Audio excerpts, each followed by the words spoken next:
Bapak dan Ibu hadirin yang kami hormati, tibalah saatnya kita memasuki acara inti, yakni materi seminar dengan tema Membangun Generasi Emas untuk Menyongsong Peradaban Baru Indonesia. Untuk itu, marilah kita dengarkan bersama-sama keynote speech yang akan disampaikan oleh Bapak Profesor Dr. Abdul Mukti MED. Beliau adalah Ketua Badan Standar Nasional Pendidikan.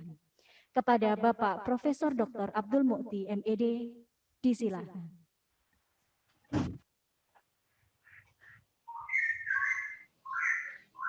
Terima kasih. Assalamualaikum warahmatullahi wabarakatuh.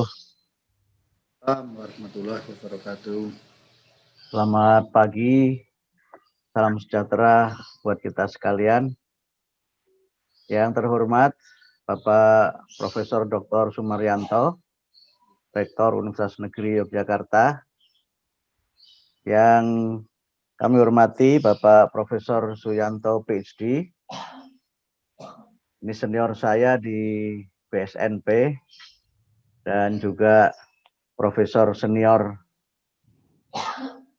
di UNJ dan juga tentu saja Ketua Ikatan Alumni UNJ, Bapak-bapak para jajaran pimpinan UNJ, ada Bapak Wakil Rektor 4, dan juga yang saya hormati Profesor Zainuddin Maliki, serta Pak Hendra Yoga ya, Pak Hendra Yoga. Sorry, mohon maaf, Pak Johan Yoga PhD, narasumber kita pada pagi hari ini. Kemudian di antara para peserta ada Pak Dr. Darsono, Rektor Unpam. Ini tetangga rumah, jangan-jangan beliau juga dari sebelah rumah ini zoomnya. Karena Unpam ini berdekatan dengan rumah saya, Pak Yanto, Pak Rektor. Jadi kampusnya paling keren dan terkenal sekali. Kemudian ada, saya lihat di layar ini, sahabat saya di BAN dulu, Pak Dr. Jafriansen Damanik.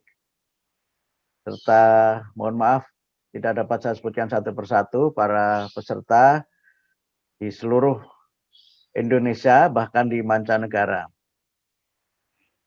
Pertama, saya menyampaikan terima kasih yang sebesar-besarnya kepada Profesor Suyanto dan juga Profesor Sumaryanto atas kesempatan saya bisa bersilaturahim di forum yang penting ini. Tentu forum ini sangat besar untuk orang kecil seperti saya. Saya ini kecil dalam dua aspek, kecil secara fisik, kecil secara posisi. Jadi dua-duanya memenuhi. Karena itu forum ini sangat besar bagi saya. Mudah-mudahan saya bisa berkontribusi dalam acara webinar ini, tentu dengan pikiran yang sederhana juga. Nah, saya karena keynote, maka kunci itu tidak boleh banyak-banyak, dan kunci juga tidak boleh berlama-lama. Sehingga karena itu, kalau misalnya panitia bisa bantu saya share screen, atau kalau tidak mungkin bisa dibantu untuk saya bisa membuka dari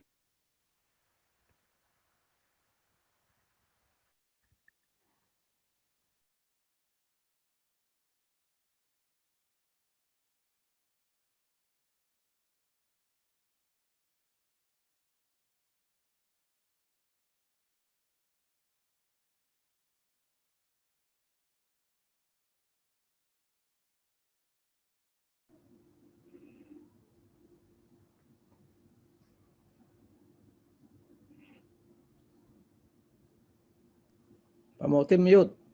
Iya, sudah Pak. Oke. Sudah hidup lagi. Saya share dari sini atau dari situ aja ya? Dari situ bisa. Sudah. Oke. Tapi mungkin biasanya kalau dari sini wajah saya tertutup. Mungkin lebih bagus dari panitia saja supaya saya tetap bisa melihat peserta juga. Biasanya saya tidak pakai PowerPoint karena saya itu tidak ada power dan tidak ada poin. Karena ini ada banyak tokoh, jadi saya untuk ada pikiran-pikiran, apalagi banyak kutipan, jadi saya khawatir keliru mengutip. Karena itu kalau bisa di-share akan sangat membantu saya untuk presentasi pada kesempatan ini. Tapi sambil menunggu panitia untuk membantu saya share screen, kita tentu berpikir optimistis. Lanjut. Bukan yang ini, yang dari saya. Ini yang dari Pak Yanto ini. Yang hanya 10 slide tadi.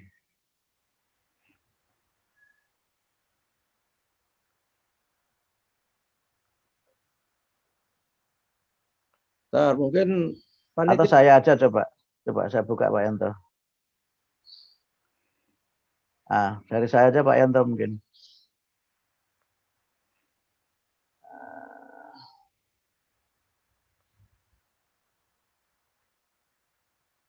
Masuk nggak ya? Saya coba. coba saya kirimkan filenya tadi. Saya Pak Yanto. Ya, oke. Saya dari sini aja Pak Yanto. Oke. Iya. Mohon maaf ini agak ada kendala teknis ini. Jadi ini tidak siap memasuki zaman baru ini, zaman batu ini. Nah, kita bicara tentang Indonesia 2045 yang kalau kita bayangkan Indonesia 2045 itu ada 3 kemungkinan Pak Yanto, Pak Rektor, Indonesia 2045 itu. Yang pertama, ada kemungkinan Indonesia 2045 itu bubar. Kita itu mengalami proses breaking apart. Jadi tidak ada lagi negara kesatuan Republik Indonesia dengan sistem ketatanegaraan, politik, dan wilayah seperti sekarang ini. Beberapa daerah mungkin memisahkan diri, sistem ketatanegaraan dan politik juga mungkin berubah. Bisa jadi Indonesia ini berubah menjadi negara federal atau sistemnya demokrasi parlementer dan yang lain-lainnya. Yang kedua itu ada kemungkinan Indonesia itu bangkrut, breaking down. Jadi masih ada NKRI dengan sistem ketatanegaraan dan politik seperti sekarang, akan tetapi negara tidak berdaulat, hukum tidak berjalan, pemerintah tidak berdaya, moralitas hancur, sumber daya alam habis, sumber daya manusia lemah, agama tidak hadir, dan masalah-masalah yang lainnya. Nah, kemungkinan yang ketiga itu Indonesia berkemajuan. Yang kalau kita lihat dalam rumusannya itu adalah Indonesia yang berdaulat, maju, adil, dan makmur. Nah, kita pakai skenario yang ketiga. Walaupun mungkin kemungkinan pertama dan kedua juga tidak sepenuhnya kita abaikan. Karena kalau kita melihat Indonesia sekarang, mungkin saja B yang pertama dan kedua tadi menjadi bagian dari realitas Indonesia 2045. Tapi kita tentu berpikir optimistis, walaupun tidak boleh overconfident dengan berbagai tantangan yang kita hadapi. Nah, kalau kemudian kita lihat Indonesia 2045 itu, maka Indonesia membutuhkan sumber daya manusia yang terpelajar, luhur, adaptif, dan kolaboratif untuk mencapai target pembangunan 2045. Pengembangan SDM dan sains dan penguasaan teknologi, kemudian juga pembangunan ekonomi yang berkelanjutan, pembangunan yang adil, dan memperkuat ketahanan nasional dan pemerintahan. Nah, kemudian kalau kita kaitkan bagaimana Indonesia 2045, saya ingin merujuk kembali kepada Undang-Undang 20 2003.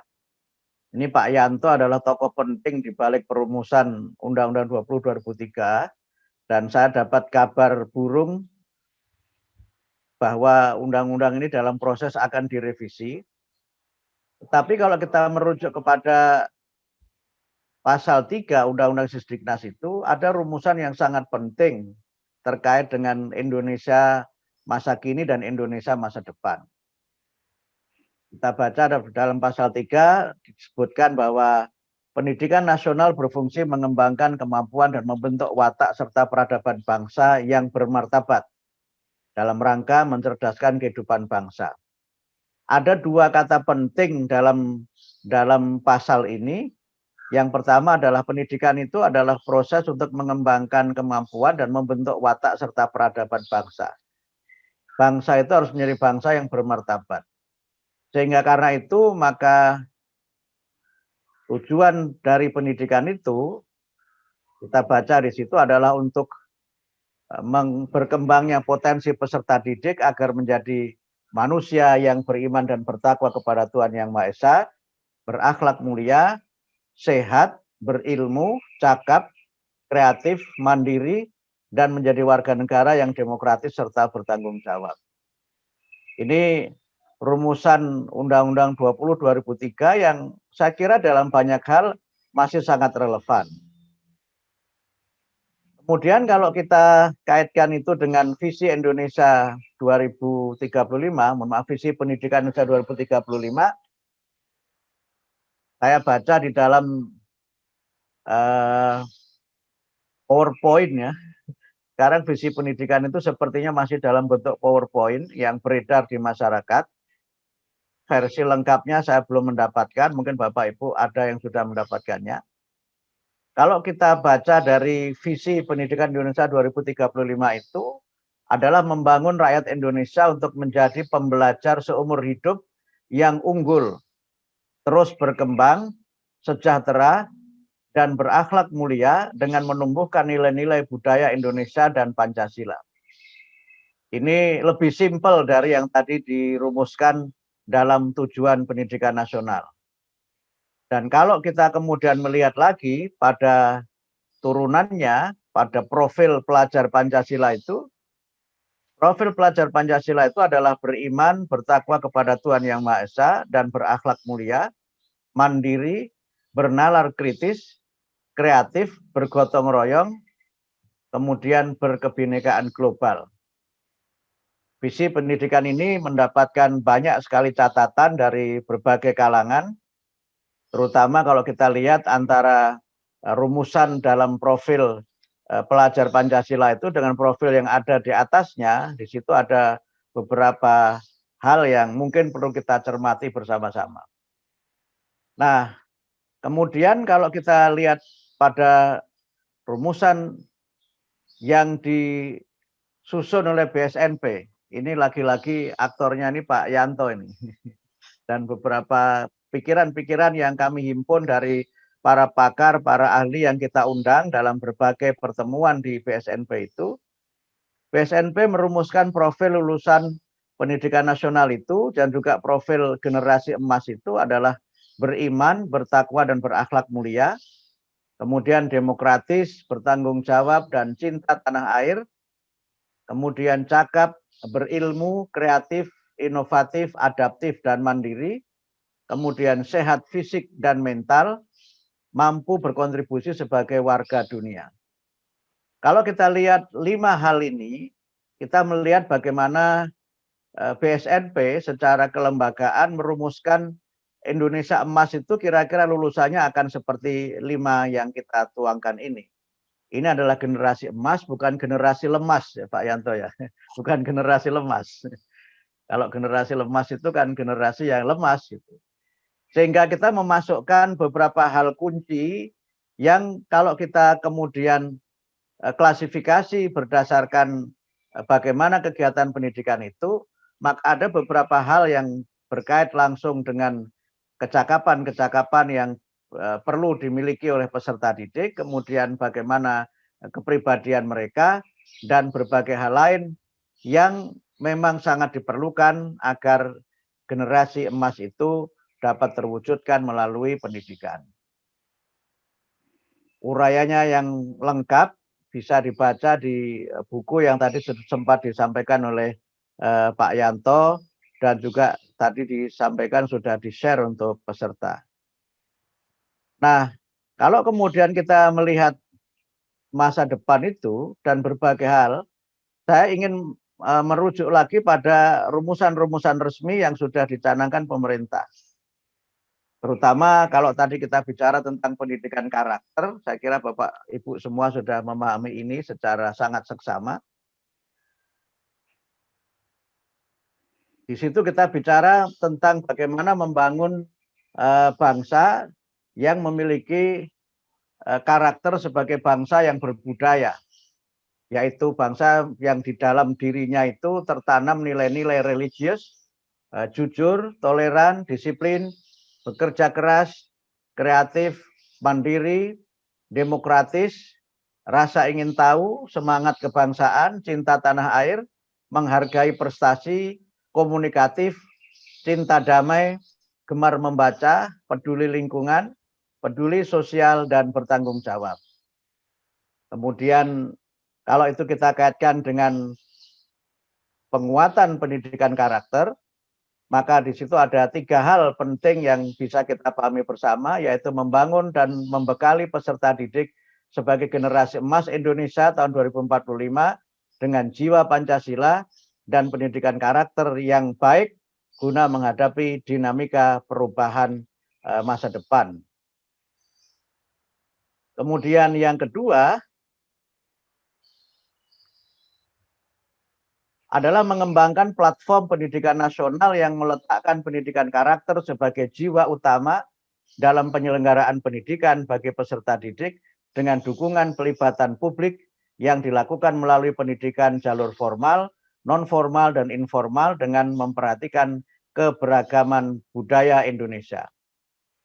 Kemudian yang ketiga, merevitalisasi dan memperkuat potensi pendidik, tenaga kependidikan, peserta didik, masyarakat, dan lingkungan keluarga dalam mengimplementasikan PPK. Kemudian PPK adalah gerakan pendidikan di bawah satuan pendidikan untuk memperkuat karakter melalui harmonisasi olah pikir, olah rasa, dan olahraga. Nah, dari berbagai rumusan itu, saya membuat sebuah rumusan sederhana. Ini pikiran saya mengenai generasi emas untuk membangun peradaban baru itu. Dalam rumusan saya yang sederhana, kita mengembangkan pendidikan itu untuk membentuk, saya menggunakan istilah murid dibanding peserta didik. Murid itu artinya orang yang memiliki niat yang kuat, tekad yang kuat untuk senantiasa belajar. Sedikit saya uraikan, murid itu kan dari kata-kata aroda, yang artinya itu sangat berkeinginan, memiliki motivasi yang tinggi. Kemudian juga memiliki semangat untuk senantiasa belajar, dan karena itu maka saya membayangkan kira-kira profil murid Indonesia itu adalah orang yang knowledgeable, orang yang serba tahu. Sehingga hal penting dalam pendidikan itu adalah bagaimana agar kegiatan dan proses pendidikan itu dapat menjadikan peserta didik ini atau murid ini atau siswa dalam istilah-istilah yang sekarang ini banyak sekali beredar di masyarakat sebagai orang yang serba tahu. Menjadi orang yang mengerti berbagai informasi dan hal-hal yang sangat diperlukan dalam kaitannya dengan mereka meniti dan mengembangkan masa depan. Kemudian dalam kaitan ini, saya juga melihat bahwa generasi emas itu adalah generasi yang capable, generasi yang serba bisa, generasi yang kuat, generasi yang terampil. Tentu mereka memiliki keterampilan-keterampilan yang berkaitan untuk sustainability mereka secara pribadi, tapi juga untuk sustainability bangsa secara keseluruhan. Nah, kemudian yang ketiga adalah humble, orang yang tetap sederhana, beriman, bertakwa, berakhlak mulia. Kemudian responsible, bertanggung jawab terhadap masa depan bangsa dan negaranya. Kemudian lovable, menjadi orang yang mencintai, orang yang tentu saja menghormati satu dengan yang lainnya, dan berbagai deskripsi-deskripsi yang lainnya. Kemudian yang terakhir, dengan sangat sederhana, saya membayangkan bahwa arah kebijakan pendidikan itu adalah pendidikan yang berbudaya. Murid itu harus kita berikan pendidikan, berikan pengetahuan, keterampilan sebagai aktor. Mereka itu adalah agent of change atau agen perubahan, kemudian berkepribadian utama, cinta tanah air dan bangsa berdasarkan nilai-nilai agama, budaya bangsa, dan Pancasila. Nah, kalau kemudian kita kaitkan ini dengan bagaimana kita mengembangkan pendidikan, maka hal yang sangat penting dalam konteks pendidikan kita sekarang ini adalah bagaimana kita mengembangkan pendidikan itu, bagaimana fungsinya. Menurut saya pendidikan itu punya dua fungsi. Yang pertama adalah fungsi pelestarian, atau saya sering menyebut dengan fungsi-fungsi konservatif. Kemudian yang kedua itu fungsi pembekalan, yang di dalamnya kita menyiapkan peserta didik untuk hidup dalam dunia masa depan. Tadi Pak Yanto mengkaitkan itu dengan VUCA. Dalam dunia yang serba tidak menentu, kemudian dunia serba kompleks itu memang diperlukan keterampilan-keterampilan yang sebagian dari keterampilan itu berupa skill. Nah, skill itu secara umum sering didefinisikan dalam dua bentuk, ada hard skill dan ada soft skill. Keterampilan-keterampilan yang berkaitan dengan bagaimana seseorang melakukan sesuatu dengan fisiknya, dengan motoriknya, mungkin itu secara sederhana dapat kita definisikan sebagai hard skill. Yang itu memang akan sangat mudah digantikan oleh kecanggihan teknologi. Berbagai pekerjaan sekarang ini sudah mulai ditinggalkan dan diganti dengan teknologi yang berkembang dengan pesat. Mungkin bapak-bapak, ibu-ibu, sebagian mungkin Pak Yanto masih ingat ya, dulu ada iklan produk tertentu yang kalau kita lewat di tol itu iklannya itu tanya sonse-nya mana gitu. Kan masih ada yang ingat ini, generasi Pak Yanto, generasi saya masih ingat itu kan. Itu kan bercandaan seorang driver di gardu tol dengan seorang penjaga tol itu. Nah, sekarang itu sudah tidak ada lagi. Sudah tidak lagi karena pekerjaan itu tidak membutuhkan skill yang tinggi, pekerjaan yang bisa digantikan oleh teknologi. Nah, sekarang sudah tinggal pakai kartu saja gitu, dan tidak ada hal lain yang mungkin sifatnya sentuhan humanis gitu. Di beberapa negara maju malah gardunya tidak ada lagi. Sudah tinggal pakai barcode, kemudian dengan kecanggihan itu kita bisa lewat dan nanti otomatis dia mengambil dari rekening kita itu. Jadi banyak hal yang sifatnya skill itu sudah bisa digantikan oleh teknologi. Nah, dulu orang menerjemahkan itu pakai interpreter. Sekarang orang tidak perlu kursus bahasa Inggris sudah bisa menulis kata-kata dalam bahasa Inggris. Walaupun kadang-kadang memang terjemahannya hancur lebur karena Google tidak tahu rasa bahasa.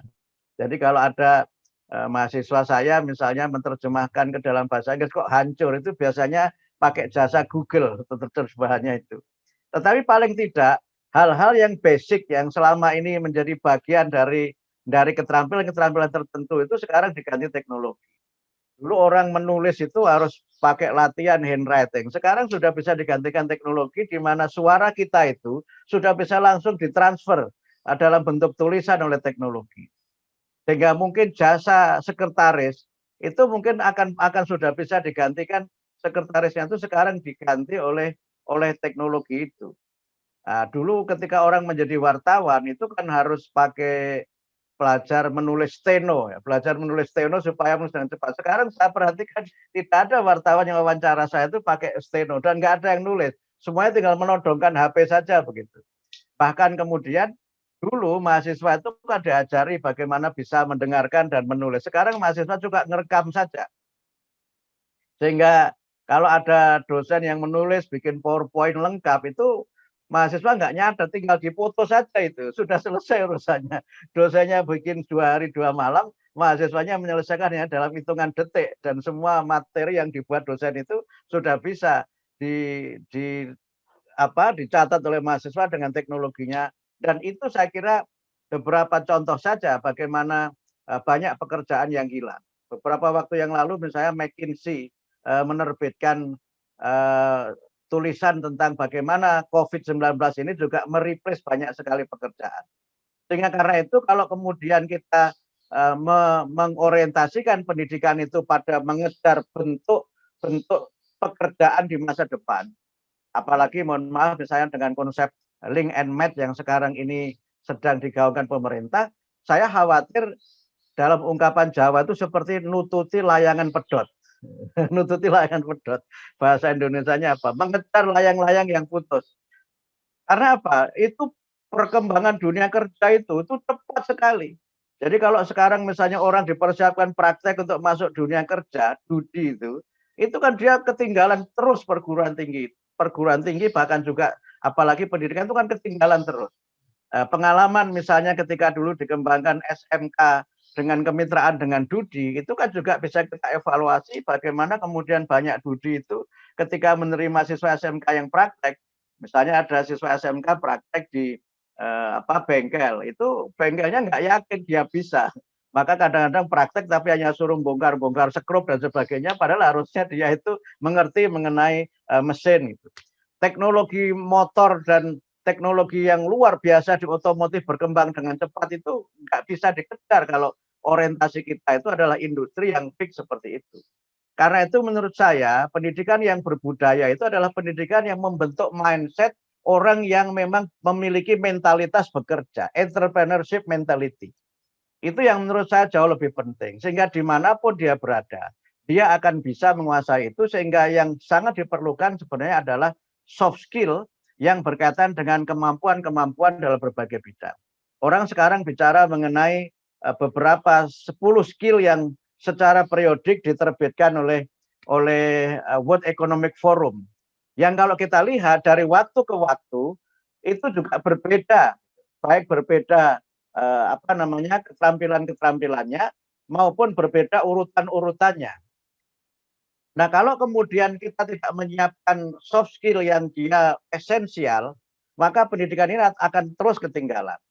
Nah, memang ada dua hal yang tidak dapat dipisahkan pada konteks ini. Keterampilan dan teknologi itu emas, it is emas, itu harus kita kuasai. Walaupun tidak semua orang itu juga memang akan mudah bisa mengikutinya, tetapi anak-anak muda kita bisa mengikuti dengan cepat. Teknologi itu menurut saya dalam konteks kita membangun pendidikan, menjadikan Indonesia ini sebagai negara yang sejahtera itu harus tetap berpijak pada alam di mana kita berada dan juga berpijak pada realitas kehidupan dan budaya bangsa yang menjadi ciri khas dari bangsa Indonesia. Kita melihat beberapa paradoks yang sekarang ini menjadi keprihatinan kita bersama-sama. Bahkan bagi sebagian politisi seperti Pak Zainuddin ini menjadi komoditas politik, ya, menjadi bahan komoditas politik. Ketika kita melihat bagaimana Indonesia yang memiliki laut begitu luas, gitu, salah satu negara dengan laut terluas di dunia, ikannya masih impor. Kemudian bagaimana Indonesia yang menjadi negara agraris dan sangat subur itu, hampir semua kebutuhan pokoknya masih impor. Ini menjadi pertanyaan yang sangat serius kalau kita kaitkan dengan pendidikan dan Indonesia masa depan. Nah, saya amati dari jarak yang agak dekat, ternyata memang pendidikan kita ini belum sepenuhnya berakar pada alam dan budaya bangsa. Sehingga kita sering melihat bagaimana anak tinggal di laut tidak bisa berenang. Anak yang tinggal di pantai tidak mengerti mengenai keadaan alam di mana dia berada, bagaimana kecepatan angin di daerah itu dan seterusnya, sehingga potensi-potensi alam yang kita miliki ini belum mampu sepenuhnya kita eksplorasi sebagai bagian dari saya menyebutnya dengan integrasi atau mungkin dalam istilah lain bisa berarti sinergi antara berbagai hal yang berkaitan dengan arah kebijakan pendidikan masa depan itu dengan bagaimana kita membangun bangsa Indonesia yang berkeadaban. Kalau kita melihat mungkin Pak Yanto yang alumni Amerika, di Amerika itu kan teknologi maju tetapi pertanian juga maju. Sehingga mereka mengembangkan teknologi yang berbasis pertanian sehingga dibangunlah mindset bahwa semua pekerjaan itu baik, semua pekerjaan itu mulia. Dan karena semua pekerjaan itu mulia, maka janganlah diarahkan anak-anak kita ini untuk menjadi orang kantoran. Namun maaf selama ini ada gejala di mana pendidikan itu mengarahkan anak-anak kita ini menjadi pekerja kantor.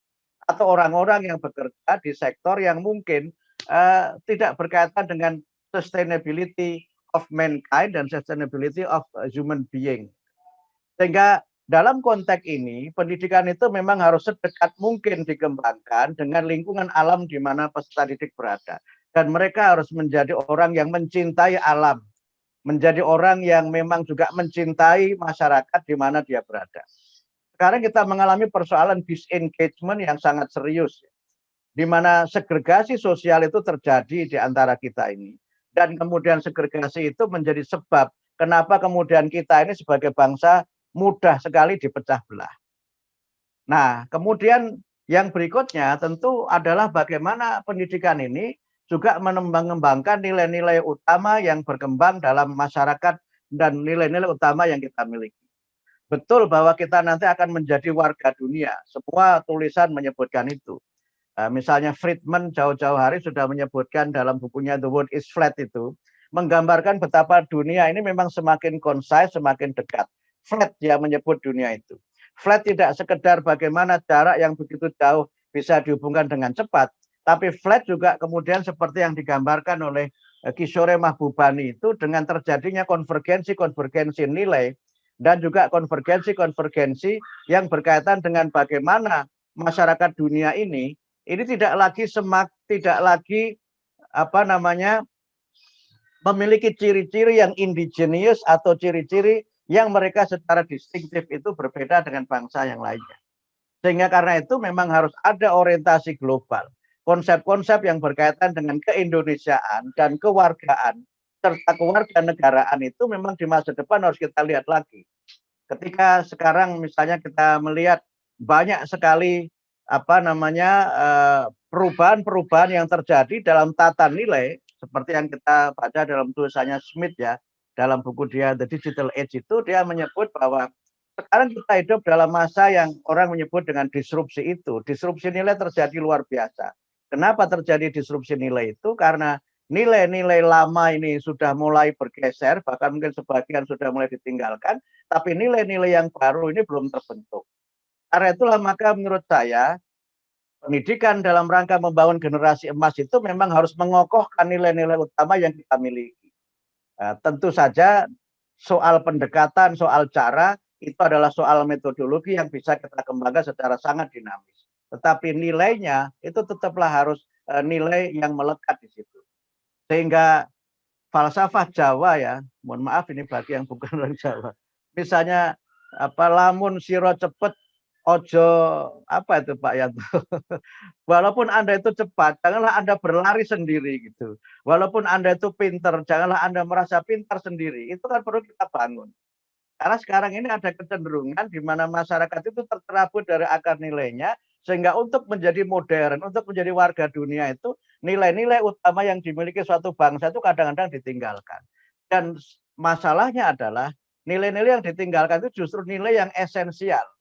Misalnya saling menghormati, tepos liro, kemudian gotong royong dan sebagainya. Itu kan nilai utama, tapi justru itu yang ditinggalkan. Nah, karena itu maka beberapa nilai yang tadi ada di dalam Perpres tentang pendidikan karakter, itulah yang menurut saya perlu kita transformasikan menjadi bagian dari nilai yang melekat dalam kepribadian peserta didik kita sampai pada tahun 2045. Nah, kemudian yang berikutnya ya tentu saja bagaimana agar kita tetap juga sadar bahwa di balik beberapa prediksi Indonesia 2045 makmur itu, kita juga harus sadar bahwa ada banyak persoalan serius menyangkut kerusakan lingkungan di tanah air kita ini. Beberapa kita melihat dengan sangat seksama bagaimana masyarakat dunia ini mulailah berteriak tentang global warming, tentang climate change dan segala konsekuensinya itu. Tetapi kita tidak cukup melihat bagaimana keresahan dunia itu menjadi bagian dari keresahan bangsa kita. Banyak hal yang kemudian sering kita lihat dalam pandangan yang fatalistis, dalam pandangan yang cenderung pasrah saja pada kehendak Tuhan, padahal banyak hal yang terjadi itu sesungguhnya merupakan akibat secara langsung atau tidak langsung dari perilaku manusia. Kita belum melihat bagaimana pendidikan itu menanamkan sense of crisis, terutama sense of environmental crisis itu. Dan di beberapa negara ini sudah sangat luar biasa ditekankan. Di Australia misalnya, pendidikan itu sangat menekankan bagaimana agar murid-murid di Australia itu sadar betul dengan environmental crisis itu dan kemudian ancaman yang mereka hadapi kalau masalah lingkungan ini tidak teratasi. Nah, berbagai hal yang berkaitan dengan keterampilan-keterampilan, yaitu tentu saja adalah sesuatu yang memang sudah mesti, tetapi menurut saya kecanggihan teknologi apapun, orang bisa saja berjualan online, itu kan soal cara saja. Tetapi yang dijual bisa apa saja. Sehingga karena itu menutup pengantar saya ini, supaya nanti bisa ada ruang untuk dielaborasi, kita perlu memang mendefinisikan kembali tentang pengertian kerja itu. Karena selama ini kita memaknai kerja itu sekedar kerja kantoran atau kerja yang official. Sementara banyak sekali hal yang mungkin tidak disebut sebagai kerja, tapi menghasilkan di dalam rumusannya Pak Yanto itu adalah kehidupan dan penghidupan gitu. Ada dua istilah yang dipakai di dalam rumusan AK45 itu, kehidupan dan penghidupan. Karena itu kadang-kadang beberapa jurusan di kampus yang dianggap tidak ada hubungan dengan dunia kerja itu kadang-kadang kurang laku Pak Yanto, Pak Rektor. Terutama kalau kami di UIN ya. Misalnya kalau orang itu kuliah di Usuluddin. Kuliah di Usuluddin itu nanti masa depannya apa? Dia bicara mengenai filsafat. Dia bicara mengenai hal-hal yang hubungannya dengan ilmu-ilmu yang mungkin tidak ada dalam dunia kerja. Sehingga ada seorang kawan yang kemudian meyakinkan saya, nggak apa-apa Mas Mukti, selama masih ada masjid, masih punya mereka itu pekerjaan, kira-kira begitu. Jadi jurusan dakwah itu masih punya dia peluang kerja selama masih ada masjid. Mungkin selama masih ada gereja dan tempat ibadah yang lainnya. Gitu. Nggak apa-apa, mereka itu tetap kuliah. Selama masih ada orang meninggal dunia, mereka tetap masih punya pekerjaan, kira-kira begitu. Karena apa? Pekerjaan itu adalah sesuatu yang diciptakan sehingga kreativitas sebagai kunci itulah yang membuat orang itu bisa survive. Nah, banyak misalnya, mohon maaf ini saya agak memberi contoh UIN tempat saya bekerja. Ketika orang belajar perbandingan agama, itu nanti kalau dia itu harus kuliah dengan tadi misalnya magang ya, magang 3 semester, itu dia magangnya di mana kalau perbandingan agama itu. Dia nanti akan kerja apa? Makanya dulu pernah ada orang kritik kan ketika orang itu kuliahnya di Usuluddin gitu, kemudian gelarnya SAG itu kan dikritik, sarjana agak gimana gitu, karena dianggap masa depannya nggak jelas. Ketika kemudian mereka menjadi tukang doa dan sebagainya dianggap itu sarjana alam gaib. Gitu. Tetapi kalau kita lihat, mereka juga banyak yang sukses loh dalam dunia bisnis itu. Karena apa? Dia punya entrepreneurship mentality. Dan oleh karena itu maka yang lebih ditekankan itu bukanlah keterampilan-keterampilan teknis yang tadi saya gambarkan seperti mengejar layang-layang yang putus, tetapi mental bahwa dia itu harus menjadi orang yang mandiri, mental bahwa alam itu merupakan kekayaan yang dia bisa eksplorasi dengan ilmunya untuk bisa memberikan rezeki bagi kehidupannya. Karena itulah maka seorang yang berpendidikan itu seorang yang tidak abusif terhadap alam di mana mereka berada. Dan oleh karena itu maka membangun mentalitas itu memang harus kita tekankan. Keterampilan itu bisa berjalan dengan waktu dan dengan berbagai hal yang ada, tetapi mentalitas itu yang penting. Oleh karena itu maka menutup ceramah saya ini, saya teringat betul bukunya Robert Kiyosaki itu, terbit tahun 2015 ya. Judulnya itu Why A Student Work for C Student gitu. Mengapa mahasiswa A belajar kepada mahasiswa C? Buku ini provokatif ini. Bukunya Robert Kiyosaki itu. Dia mengatakan begini, lembaga pendidikan itu cenderung untuk menghasilkan orang yang mahasiswa A. Mahasiswa A itu mahasiswa akademik oriented.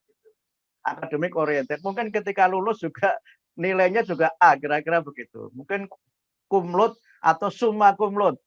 IP-nya mungkin 3,9 atau mungkin malah beberapa waktu lalu di UIN itu Pak Yanto ada yang IP-nya 4 itu. IP-nya 4 itu luar biasa itu. Tetapi mengapa mereka ini justru kerja kepada mahasiswa C? Mahasiswa C itu digambarkan oleh Kiyosaki sebagai orang yang dia IP-nya nggak tinggi-tinggi. Ya mungkin kira-kira lulusnya itu ya pas-pasan lah.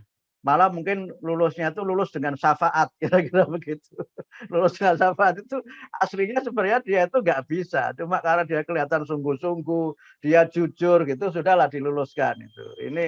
Ini istilah ini saya kutip dari kawan saya, dosen UIN ketika saya nguji mahasiswa S2 itu. Ada mahasiswa yang saya tanya ketika ujian tesis nggak bisa jawab. Saya tanya lagi nggak bisa lagi. Saya tanya ketiga nggak bisa lagi. Kemudian saya tanya penguji satu lagi, Pak ini gimana, harus diluluskan apa enggak? Ya diluluskan lah Mas Mukti. Nah lulusnya gimana? Kemudian dia tanya nggak bisa terus, ya sudahlah diluluskan saja dengan syafaat. Begitu loh dengan syafaat.